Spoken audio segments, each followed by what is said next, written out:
Insyaallah kita buka majlis umul kitab Fatihah. A'udzubillahi minasyaitonir rajim. Bismillahirrahmanirrahim.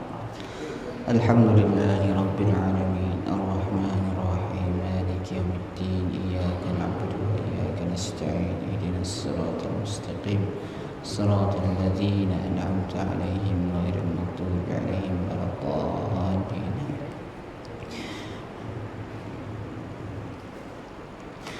Innal hamdalillah wassalatu wassalamu ala Rasulillah wa ala alihi wa walah. Nahmaduhu wa nasta'inuhu wa nastaghfiruh wa na'udzu billahi min shururi anfusina min sayyiati a'malina. Man yahdihillahu fala mudilla lahu wa man yudlil fala hadiya lahu. Wa nashhadu an la ilaha illallah wa ashhadu anna Muhammadan 'abduhu wa rasuluh. Rabbi shrah li sadri wa yassir li amri wa hlul 'uqdatam min lisani yafqahu qawli. Rabbi zidna 'ilman wa zidna fahman. Alhamdulillah, pertamanya marilah sama-sama kita menjadikan setinggi-tinggi rasa syukur kepada Allah Subhanahu wa taala di atas izin limpah dan karunia daripada Allah, dapat bersama-sama kita pada pagi ini bangun subuh, kemudian bersama-sama berjemaah solat bersama-sama. Ini satu nikmat dan peluang yang Allah Subhanahu wa taala berikan kepada kita, kerana yang dapat yang beri kita dapat bangun subuh tidak lain tidak bukan Allah Subhanahu wa taala. Kerana yang detikkan hati kita untuk datang ke masjid, untuk ringankan kaki kita untuk melangkah ke masjid, tidak lain tidak bukan semuanya datang kepada Allah Subhanahu wa taala. Oleh itu kata ulama, setiap amalan yang dapat kamu lakukan, jangan pernah kamu ada rasa bangga, jangan pernah kamu ada rasa berbesar hati, kerana semua itu yang dapat kamu lakukan tidak lain tidak bukan semuanya adalah atas izin daripada Allah Subhanahu wa taala, atas nikmat daripada Allah Subhanahu wa taala. Dan ada orang yang malamnya dah ready nak bangun pagi, nya dah pasang alam 2, 3, 4, 5, 6 alam dipasang. Cukup 1, 5 alam dipasang. Tidak cukup dengan alam pasang, bangun pun dah bangun, tidur pun dah tidur awal. Tapi Allah seizin untuknya bangun awal, akhirnya bangun akhir juga. Ada orang yang mungkinnya penat, tidur lambat, penat, seharian kerja, hari sebelumnya kerja, mungkin kerjanya sampai ke malam, tidurnya pun akhir. Tapi Allah izinnya pagi subuhnya dapat bangun tu. Dan Allah izin, Allah beri nikmatnya dapat bangun subuh, dapat hadir berjemaah. Allah ringankan kakinya untuk ke masjid. Inilah dia tuan-tuan, nikmat daripada Allah Subhanahu wa taala, yang mana Allah Subhanahu wa taala pilih kita di kalangan hamba-Nya yang dapat beribadah di awal pagi. Mudah-mudahan ada rahmat dan berkat daripada Allah Subhanahu wa taala untuk kita semua, insya-Allah. Jadi tuan-tuan dan dirahmati Allah, kita sambung ajalah kuliah tadabbur. Saya sambung kuliah tadabbur yang hari Selasa. Sudah halau. Bos take awal pagi nak pergi ke Mekah. Ada ustaz, ada cumanya nak pergi ke Mekah awal. Ada orang yang buat program, jadi awal paksa awal pergi ke Mekah, silahan. Jadi kita sekarang membahas surah Al-Qalam. Al-Qalam. Mari buka surah Al-Qalam. Surah Al-Qalam.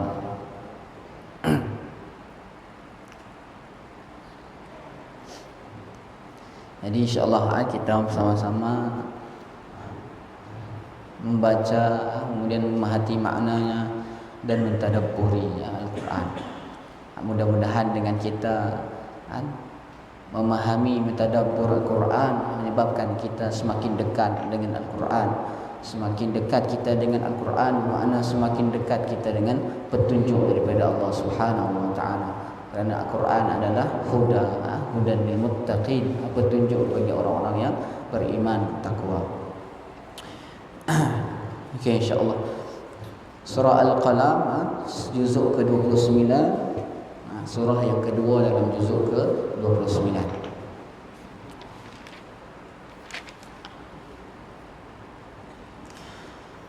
Kita cuba baca daripada awal surah sampai ayat yang ke-16 insya-Allah. A'udzu billahi minasy syaithanir rajim. Bismillahirrahmanirrahim. Nun wal qalami wa ma yasturun. Ma anta bi ni'mati rabbika bimajnun. Wa inna laka la ajran ghayra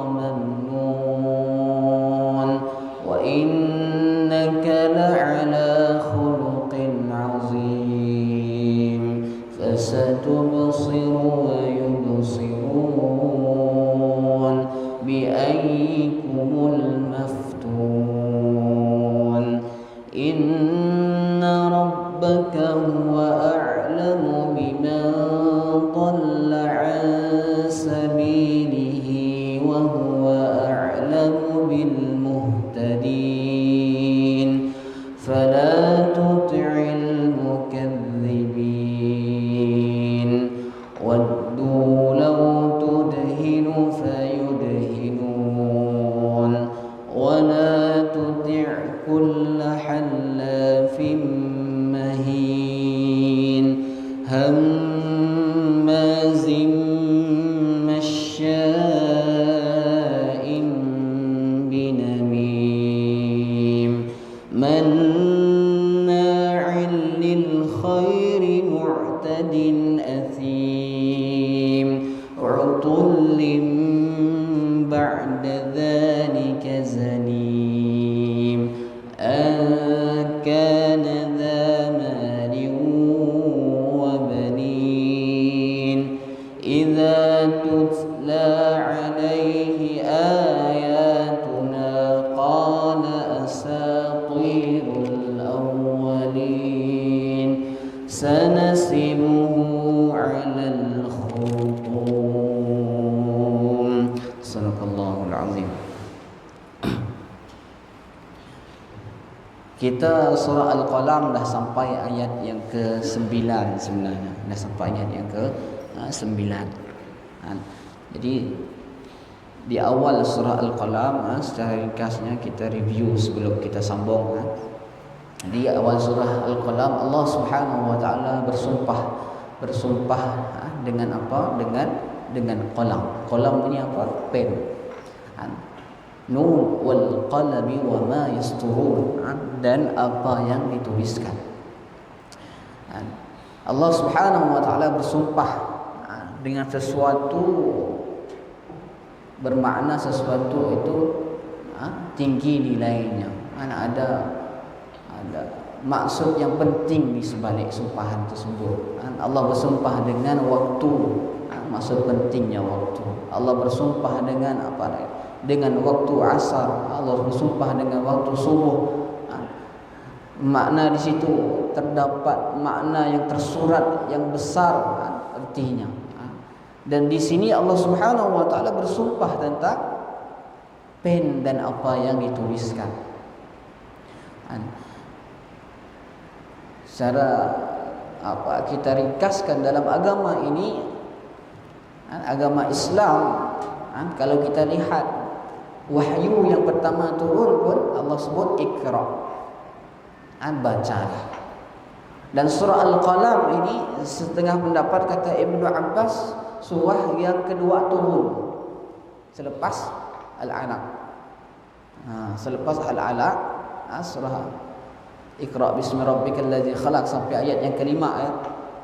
Kata Ibnu Abbas surah ini yang turun. Ayat beberapa ayat di surah ini yang turun. Ayat wahyu yang pertama turun Allah sebut Iqra, bacalah. Kemudian wahyu ini yang kedua turun Allah sebut, Allah bersumpah dengan nama pen dan apa yang dituliskan. Makna kata tuan-puan yang dirahmati Allah, dalam agama kita ini, agama Islam bukan agama yang dibina di atas dasar yang tidak kukuh, atas main-main, bukan, tapi atas ilmu yang sangat tinggi. Baca, ini baca, pen, tulisan, ini semua perangkat-perangkat ilmu. Ini semua yang digunakan dalam menuntut ilmu. Allah bersumpah dengan pen dan apa yang dituliskan dan apa isi sumpah ini. Allah Subhanahu wa taala bersumpah bahawa ma anta bi ni'mati rabbika bimajnun. Tidaklah kamu wahai Muhammad dengan nikmat Tuhanmu, bukanlah kamu orang yang gila, kata Allah Subhanahu wa taala. Jadi Allah Subhanahu wa taala membackup bahasa Melayu, melindung, membackup Nabi kita Muhammad sallallahu alaihi wasallam. Allah Subhanahu wa taala sendiri menafikan bahawa engkau Muhammad bukanlah orang yang gila. Ketika mana Nabi Muhammad SAW menyampaikan dakwahnya risalah Islam kepada umat muslimin, umat musyrikin, kaum musyrikin Mekah, Nabi Muhammad dilimpahkan dengan berbagai fitnah dan tuhmah, gila, sesat dan sebagainya. Di awal peringkat menerima wahyu, Nabi Muhammad SAW sempat merasa takut, lumrah sebagai seorang Nabi sempat merasa takut. Ketika wahyu pertama turun, Nabi menggigil ketakutan. Ayat ini salah satunya ayat yang menenangkan Nabi Muhammad SAW. Engkau Muhammad bukanlah orang yang. Bayangkan, ini yang turun daripada Allah Subhanahu wa taala langsung kepada Nabi Muhammad SAW.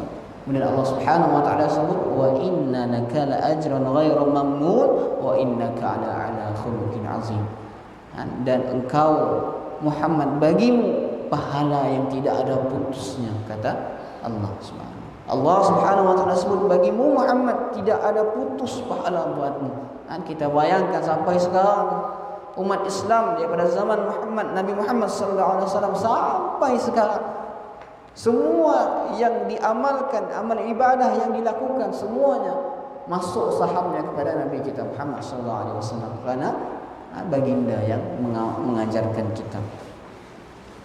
Wa innaka la'ala khuluqin azim, dan sesungguhnya engkau benar-benar di atas budi pekerti yang mulia. Fasatu basiru wa yubsirun, maka kelak engkau akan melihat siapa di antara kalian yang diuji ataupun yang gila ini. Allah sebut nanti kelak di akhirat, kamu akan melihat adakah kamu Muhammad ataupun orang yang menuduh kamu gila. Nanti orang yang sebenar-benarnya gila kelak di akhirat. Inna rabbaka huwa a'lamu man dhalla an sabilihi wa huwa a'lamu bil muhtadin. Tuhanmu sungguh dia yang lebih mengetahui siapa yang sesat dan siapa yang mendapat petunjuk. Kemudian bahagian kedua dalam surah ini yang kita dah masuk sedikit hari itu, bahawa Allah Subhanahu wa taala kemudian menjelaskan bagaimana sifat kaum musyrikin, bagaimana sikap kaum kafir Quraisy yang melakukan penentangan kepada Nabi kita Muhammad sallallahu alaihi wasallam. Apa saja akhlak mereka, apa saja sifat buruk yang mereka lakukan kepada umat Islam, kepada Nabi Muhammad sallallahu alaihi wasallam, yang harus kita hindari. Allah Subhanahu wa taala sebut dalam bahagian seterusnya, fala tuti'il mukadzibin, maka janganlah engkau mentaati orang yang mendustakan. Waddu law tudhinu fayudhinu, mereka ingin bersikap lunak agar kamu bersikap lunak pula kepadamu.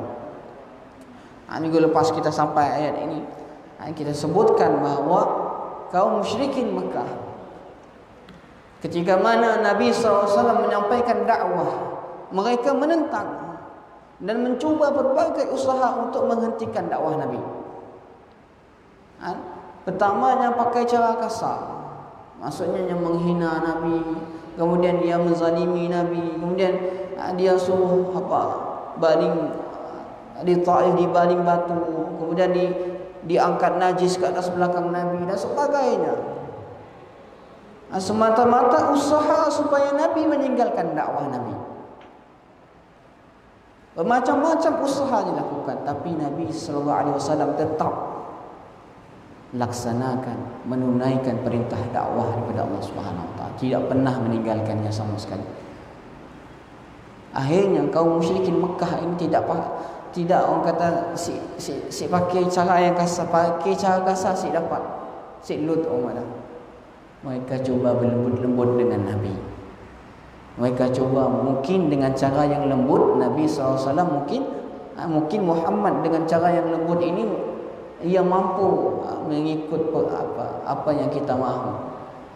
Jadi apa yang mereka sebut, wahai Muhammad, sebenarnya apa yang engkau inginkan? Kalau engkau menginginkan harta, kami akan kumpulkan berapa banyak harta di Mekah ini, kami berikan kepada engkau, wahai Muhammad. Wahai Muhammad, apa lagi yang kau inginkan? Kau inginkan wanita, kau pilihlah di mana di Mekah ini yang paling cantik bagimu, kau pilihlah, kau ambillah. Wahai Muhammad, kalau engkau inginkan takhta, kami lantik engkau sebagai pemimpin, wahai Muhammad. Tapi dengan syarat cukuplah engkau berdakwah ataupun mengajak untuk meninggalkan ajaran nenek moyang kami, meninggalkan ajaran menyembah berhala dan sebagainya. Coba berunding pula. Cara kasar si dapat, cara lembut pula. Nabi Muhammad SAW dengan tegas menjawab, "Law wada'u syamsa fi yamini." Kalau diletakkan matahari di tangan kanan, wal qamari fil yasari, dan bulan di tangan kiri, ma taraktu hadza, tidak akan aku tinggalkan urusan ini.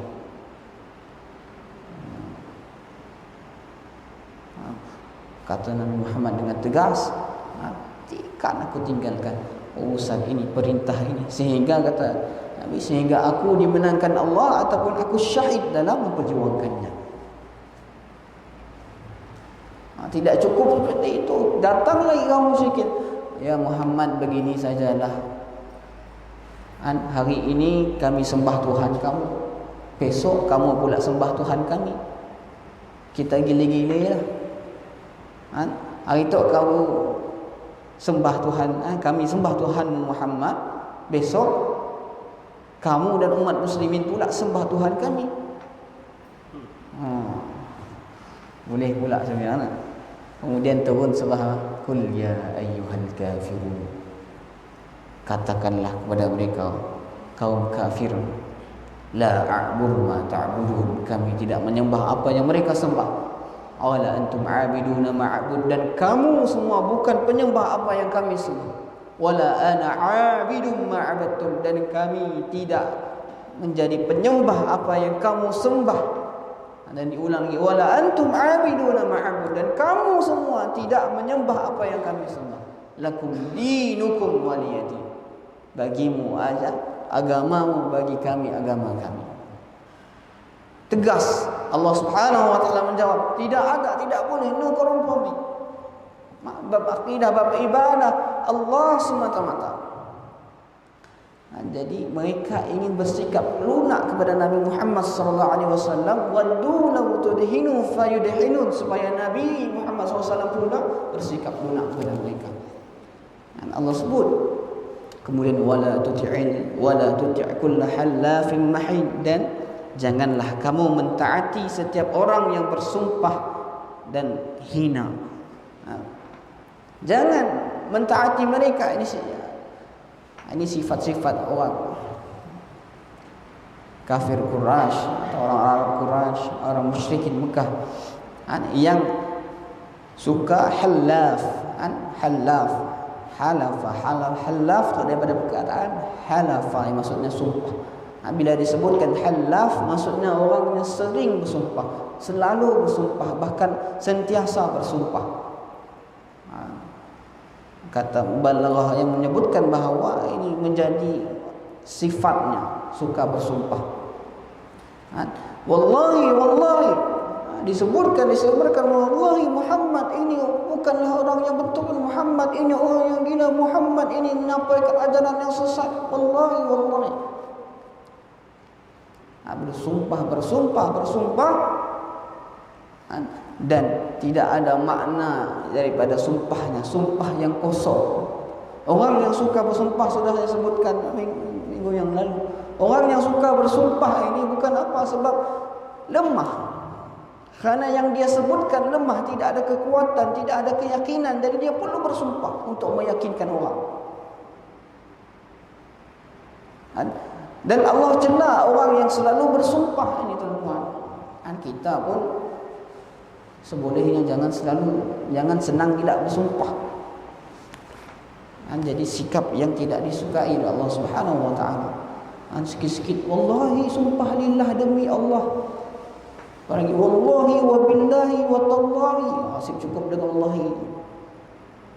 Siada aku makan ya, orang lain makan, bab makan je pun. Bab makanannya hilang di dapur, orang pelajar tu. Siapa makan ayam aku dekat dapur? Datang pelajar, "Sida aku makan, wallahi wa billahi." Bab makan pun nak bersumpah. Jadi jangan mudah untuk bersumpah, kerana kita bila mudah bersumpah, tidak ada nilai dalam sumpah kita, tidak ada keseriusan dalam sumpah kita. Jangan main dengan sumpah, tuan-tuan. Kerana sikap orang yang suka bersumpah ini Allah cela dalam Al-Quran. Allah sebut dalam Quran bahawa mereka ini jangan kau ikut Muhammad, mereka yang suka bersumpah dan juga hina. Hammazim masya'im binamim, mereka pencela, suka mencela dan kian kemari menyebarkan fitnah. Ketika musim haji zaman jahiliyah tu masih ada haji itu sejak Nabi Ibrahim AS. Jadi ketika musim haji memang orang sekitar Arab yang akan datang pergi Makkah untuk melaksanakan haji, tapi melaksanakan haji yang batil, cara yang salah. Jadi mereka melaksanakan haji di bahala-bahala yang diberikan harta dan sebagainya dengan cara yang salah. Maksudnya haji yang memang ada, tapi cara yang salah. Jadi ketika musim haji, ketika itu sebelum musim haji itu Nabi SAW sudah mula menyebarkan dakwahnya, dan telah ada sedikit yang mengikuti dakwah Nabi, ada pengikutnya sedikit. Kemudian ketika itu para tokoh Quraisy ini bimbang dengan adanya orang datang melaksanakan haji. Mereka takut mereka mendengar ajaran baru daripada Muhammad. Mereka takut orang yang datang daripada Yaman, orang datang daripada Syam, orang yang datang daripada Hijaz, yang datang ke Mekah untuk melaksanakan haji. Mereka takut kalau mereka terdengar ajaran Muhammad, ajaran yang baru ini, ajaran yang ingin meninggalkan sembahan kepada berhala, meninggalkan ajaran nenek moyang mereka. Mereka takut. Sehingga apa yang mereka lakukan, tuan-tuan, ketika musim haji, mereka sebelumnya mereka bermusyawarah dulu. Bermusyawarah. Apa yang kita nak lakukan ini? Musim haji nak datang. Muhammad dengan ajaran barunya semakin ramai pengikutnya. Kita takut nanti orang yang datang mereka mendengar ajaran Muhammad. Jadi diputuskan mereka berdiri di setiap pintu-pintu masuk kota Mekah ini untuk menyebarkan, jangan engkau ikuti Muhammad, Muhammad orang yang gila, Muhammad tukang sihir, jangan engkau. Semuanya tuduhan-tuduhan, hammazim masya'in binamim, mencela kemudian menyebarkan fitnah. Allah sebut bagaimana kaum musyrikin ini sifatnya, kesana kemari menyebarkan fitnah. Jangan engkau ikut, ini ada ajaran sesat baru datang. Dan setiap orang yang datang ke Mekah, setiap orang yang datang melaksanakan haji, mereka sebut jangan ikut ajaran Muhammad. Muhammad orang yang gila, Muhammad orang yang sesat. Dan Allah sebut dalam Quran bagaimana sifat mereka. Hammazim masya'in binamim. Suka mencela. Hamazah. Kita belajar wailul likulli humazatil humazah. Daripada perkataan hamazah. Kalau disebut hammaz, halaf, maksudnya sifat mencela itu sudah sering sangat dilakukan, menjadi sifat, menjadi sesuatu yang sebati dalam kehidupan. Sesuatu yang selalu sangat dilakukannya disebut hammaz. Selalu menghina, mengumpat dan mencela orang lain. Satu kata dalam bahasa Arab mubalaghah, maksudnya mereka selalu sangat melaksanakan itu. Jadi mereka jalan ke merata tempat memfitnah manusia, memfitnah Nabi Muhammad sallallahu alaihi wasallam. Namim maksudnya apa? Fitnah, namimah. Menceritakan penipuan tentang keburukan orang lain. Yang menceritakan keburukan, memfitnah Nabi Muhammad sallallahu alaihi wasallam. Namimah ini tuan-tuan, satu yang sangat dicela oleh Allah Subhanahu wa taala. Dalam satu hadis Nabi sallallahu alaihi wasallam ada sabda yang kata Rasulullah sallallahu alaihi wasallam, innahuma la yu'adzibani wa ma yu'adzibani fi kabirin amma ahaduhuma fakana la yastatiru min al-baul wa amma al-akhar fakana yamshi bin namimah. Satu hadis daripada Ibnu Abbas yang mengatakan bahawa Rasulullah SAW satu hari melewati dua kuburan.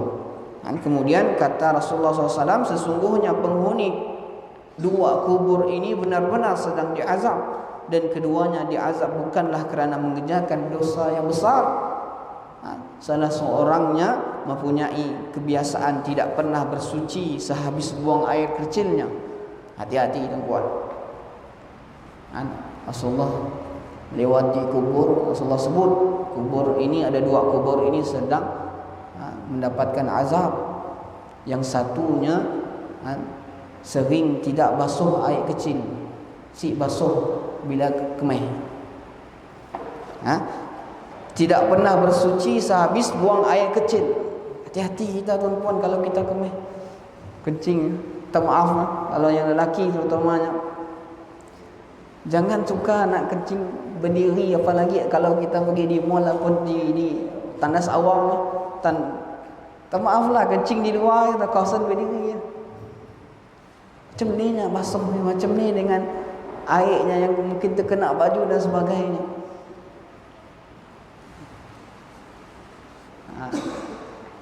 Hati-hati tuan. Boleh menjadi sebab kita mendapat azab. Jangan biasa kencing si basuh. Kemudian yang kedua kata Rasulullah SAW, dan yang satunya yang sedang mendapat azab di kubur ini, yang berjalan kian kemari ke sana ke sini menghaburkan fitnah. Si fulan ya kau tahu si nyatuk, nampak kerja selalu pergi masjid, tapi si fulan tu kau nampak mukanya bagus baik, tapi tuan-puan hati-hati menyebarkan fitnah. Namimah ini namanya namimah. Dan Allah sebut dalam Quran bagaimana sifat orang kafir musyrik yang suka ke sana ke sini menyebarkan fitnah. Manna'in lil khair mu'tadin asim, yang merintangi segala yang baik dan yang melampaui batas, yang banyak dosanya. Menghalangi perbuatan baik. Ayat ini disebutkan, salah satu ditujukan kepada yang dimaksudkan disebut di sini Al-Walid ibn Mughirah, satu musuh Nabi sallallahu alaihi wasallam, yang mana Al-Walid ibn Mughirah ini selalu menghalang-halangi orang daripada melakukan kebaikan. Al-Walid ibn Mughirah, anaknya banyak, tapi anaknya semua halang-halangi untuk memeluk Islam. Salah satu anaknya Khalid bin Walid. Kita kenal Khalid bin Walid kan ayahnya ini Al-Walid ibn Mughirah. di antara musuh Allah yang banyak Allah sebut ceritanya dalam Quran. Salah satunya dalam Al-Qalam. Kerana dia banyak bermusuhannya dengan Islam, dengan Nabi Muhammad SAW. Jadi dia suka menghalang-halangi perkara kebaikan. Anaknya dihalang-halangkan semuanya. Selain itu, siapa lagi yang suka menghalang-halang kebaikan? Anaknya Abu Lahab, yang awalnya dah bernikah dengan anak Nabi Muhammad SAW. 2 orang anak Abu Lahab bernikah dengan 2 orang anak Nabi Muhammad SAW, disuruhnya cerai. Bila tahu Nabi Muhammad menyampaikan risalah Islam, Abu Lahab suruh cerai anak. Jangan engkau bersama lagi dengan anak Muhammad itu. Muhammad itu pendusta, Muhammad itu dan sebagainya.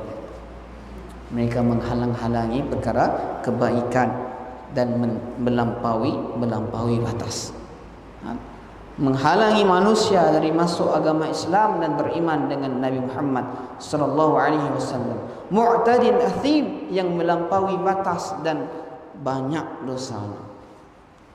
Athim maksudnya satu sifat yang maksudnya dosanya terlalu banyak.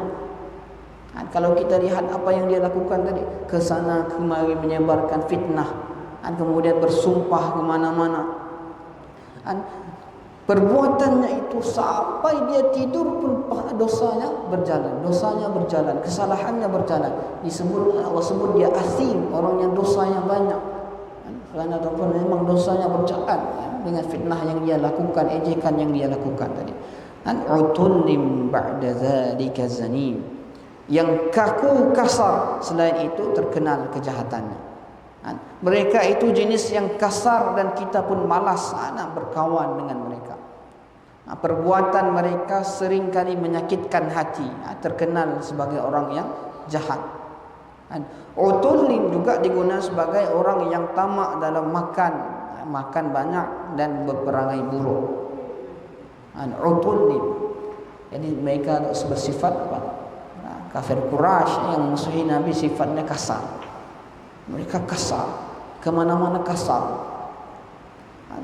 Utulin ini kita pun maksudnya utulin, orang yang kasar, kita pun suka dengan kasar dalam caranya bercakap, kasar dalam caranya melakukan sesuatu, kasar dalam melayan orang. Dan utulin ini digunakan sebagai, dalam bahasa Arab digunakan sebagai seperti seorang warden penjara menarik banduan masuk ke dalam penjara. Kita lihat bagaimana bengisnya, bagaimana kasarnya warden itu. Itunya utulin. Dan Allah sebut utulin, mereka ini utulin. Orang kafir Quraisy ini utulin, kasar, keras kepada Nabi Muhammad sallallahu alaihi wasallam. Dan mereka tidak kisah apa pun orang sebut kepada mereka. Mereka tidak ingat, tidak tahu, tidak kisah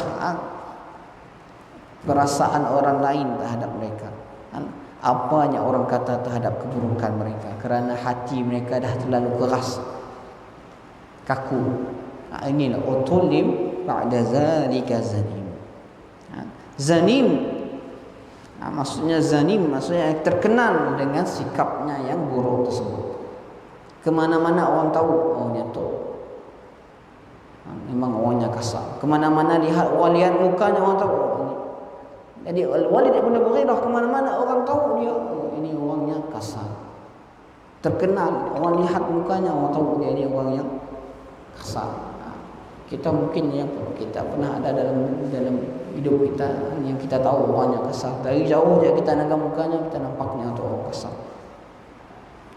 Seperti ini yang disebutkan kepada Al-Walid ibn Mughirah, an kana zamani wa banin, dia mempunyai kaya harta yang banyak dan mempunyai banyak anak. Ayat inilah yang meyakinkan bahawa ayat ini ditujukan kepada Al-Walid ibn Mughirah. Kerana Al-Walid ibn Mughirah orang yang kaya, banyak anaknya. Anaknya disebutkan sama ada 10 ke 12 dan semua anaknya laki-laki. Orang Arab Quraisy menjadi kebanggaan kalau anaknya ramai dan anaknya laki-laki. Dah anaknya ramai, semua pula laki-laki.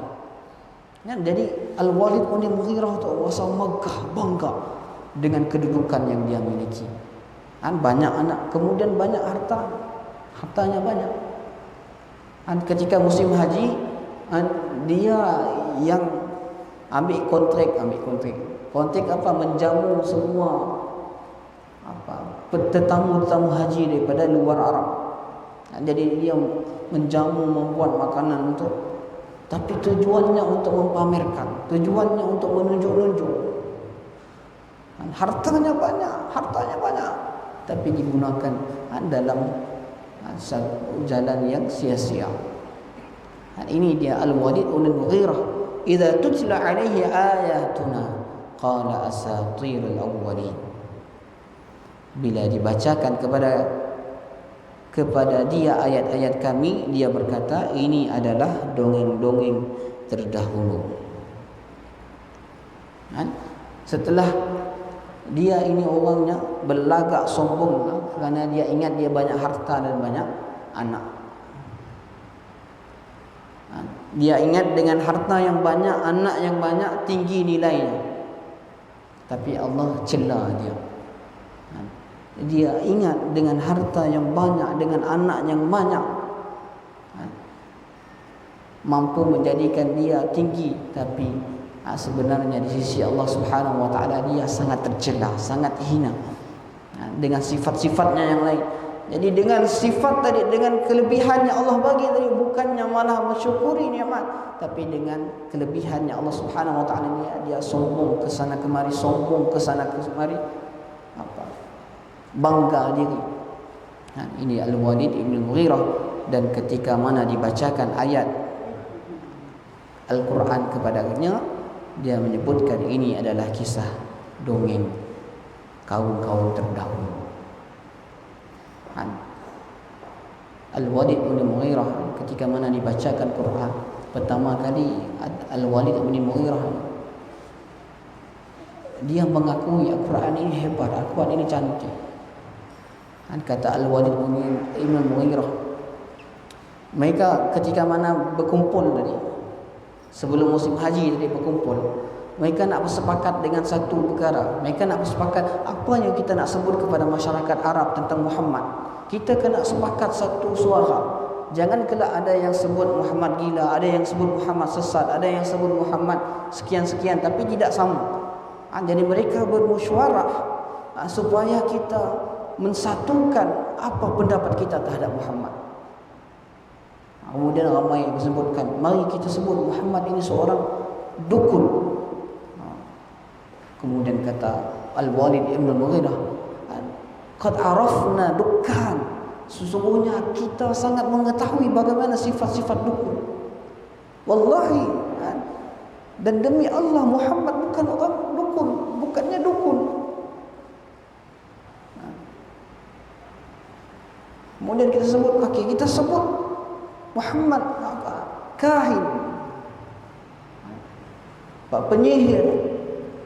Kemudian Al-Walid bin Mughirah, wallahi bersumpah lagi, qad arafna, kita tahu bagaimana rupanya penyihir, bagaimana yang disebutkan oleh penyihir. Dan Muhammad, apa yang dia sebutkan bukan seperti penyihir. Mereka berfikir apa yang kita nak sebutkan tentang Muhammad, apa yang kita nak sebarkan fitnah tentang Muhammad. Kami, dan bila Al-Walid bin Mughirah pertama kali mendengar Quran, dia sebut, Al-Walid bin Mughirah sebut Al-Quran ini katanya manis, kata Al-Walid bin Mughirah. Tidak pernah aku lihat Al-Quran bahasa yang manis seperti Al-Quran. Dia mengiktiraf bagaimana cantiknya Al-Quran, tetapi kerana kesombongan, keangkuhan, dia tidak mahu menerima Al-Quran. Budak dahilnya bagaimana? Mereka berfikir. Kemudian Al-Walid bin Mughirah ini akhirnya sebut, cuma sajalah, kita sebut sajalah apa yang disebutkan Muhammad itu adalah dongeng-dongeng terdahulu, kisah-kisah terdahulu, dongeng-dongeng. Kita sepakat, kita sebutkan Muhammad membawa dongeng-dongeng, kisah-kisah terdahulu. Dan akhirnya disebut dalam Al-Quran. Ketika dibacakan ayat Quran, dia menyebutkan itu hanyalah sebagai dongeng-dongeng terdahulu. Allah Subhanahu wa taala hinakan Al-Walid bin Mughirah, sanasimuhu 'alal khurtum. Dan di akhir ayat ini Allah sebut, kelak kami tanda di atas belalainya. Al-Walid bin Mughirah diriwayatkan di tandanya ada di hidungnya ada tanda yang ia dapatkan ketika perang Badar. Dan Allah sebut dia kelak kami akan beri tanda di dunia dan di akhirat. Di dunia dia sudah nampak dah tanda di hidung. Di akhirat kelak lagilah Allah Subhanahu wa taala tunjukkan bahawa kelak di akhirat mereka yang ingkar kepada Allah Subhanahu wa taala, yang musuhi Nabi sallallahu alaihi wasallam, kelak di akhirat mukanya ada tandanya apa? Hitam. Tandanya apa? Mereka gelap. Tandanya apa? Tandanya ketika menghadap Allah Subhanahu wa taala gelap, tunduk, takut. Dan mereka ini Allah sebut akan kami bagi tanda kelak di akhirat. Sanasimuhu 'alal khurtum. Itu dia Al-Walid bin Mughirah. Dan sifat-sifat yang Allah sebutkan dalam surah ini Al-Qalam, tentang apa yang dia lakukan kepada Nabi Muhammad SAW dan kaum muslimin. Jadi itu insyaAllah sedikit perkongsian kita pagi ini tentang sifat Al-Walid bin Mughirah. Bila kita sebutkan sifat-sifat ini, penting untuk kita tahu bahawa inilah sifat-sifat kaum musyrikin Mekah. Inilah sifat-sifat yang diingkari, yang dicela Allah Subhanahu wa taala. Apa saja dia menyebarkan fitnah, kemudian yang suka bersumpah, yang menghalangkan kebaikan, kemudian yang berbuat dosa, yang terkenal dengan kejahatannya, yang suka mendustakan. Ada 10 yang tadi disebutkan. 10 sifat inilah mari sama-sama untuk kita jauhinya. Mari sama-sama kita tidak mengamalkan, kita jauhkan dalam kehidupan kita.